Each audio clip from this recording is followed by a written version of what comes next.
ഉൽപ്പത്തി പുസ്തകത്തിൽ നിന്നുള്ള വായന 1-ാം അധ്യായം 1 മുതലുള്ള തിരുവചനങ്ങൾ. ദൈവം പ്രപഞ്ചത്തെ സൃഷ്ടിക്കുന്നു. ആദിയിൽ ദൈവം ആകാശവും ഭൂമിയും സൃഷ്ടിച്ചു. ഭൂമി രൂപരഹിതവും ശൂന്യവുമായിരുന്നു. ആഴത്തിനു മുകളിൽ അന്ധകാരം വ്യാപിച്ചിരുന്നു. ദൈവത്തിന്റെ ചൈതന്യം വെള്ളത്തിനു മീതെ ചലിച്ചുകൊണ്ടിരുന്നു. ദൈവം അരുളി ചെയ്തു, വെളിച്ചമുണ്ടാകട്ടെ. വെളിച്ചമുണ്ടായി. വെളിച്ചം നല്ലതെന്ന് ദൈവം കണ്ടു. അവിടുന്ന് വെളിച്ചത്തെ ഇരുളിൽ നിന്ന് വേർതിരിച്ചു. വെളിച്ചത്തിന് പകലെന്നും ഇരുളിന് രാത്രി എന്നും പേരിട്ടു. സന്ധ്യയായി പ്രഭാതമായി 1-ാം ദിവസം. ദൈവം വീണ്ടും അരുളി ചെയ്തു, ജലമധ്യത്തിൽ ഒരു വിതാനമുണ്ടാവട്ടെ.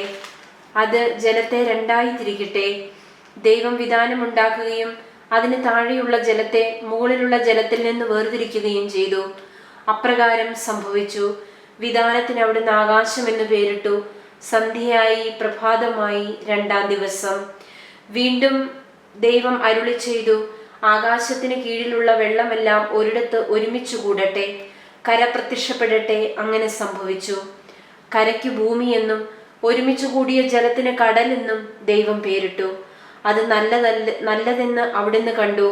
ദൈവം അരുളി ചെയ്തു, ഭൂമി എല്ലാത്തരം ഹരിത സസ്യങ്ങളും ധാന്യച്ചെടികളും വിത്തുൾക്കൊള്ളുന്ന ഫലങ്ങൾ കായ്ക്കുന്ന വൃക്ഷങ്ങളും മുളപ്പിക്കട്ടെ. അങ്ങനെ സംഭവിച്ചു. ഭൂമി എല്ലാത്തരം ഹരിത സസ്യങ്ങളും ധാന്യച്ചെടികളും വിത്തുള്ള ഫലങ്ങളോട് കൂടിയ വൃക്ഷങ്ങളും മുളപ്പിച്ചു. അവ നല്ലതെന്ന് ദൈവം കണ്ടു. സന്ധ്യയായി പ്രഭാതമായി 3-ാം ദിവസം.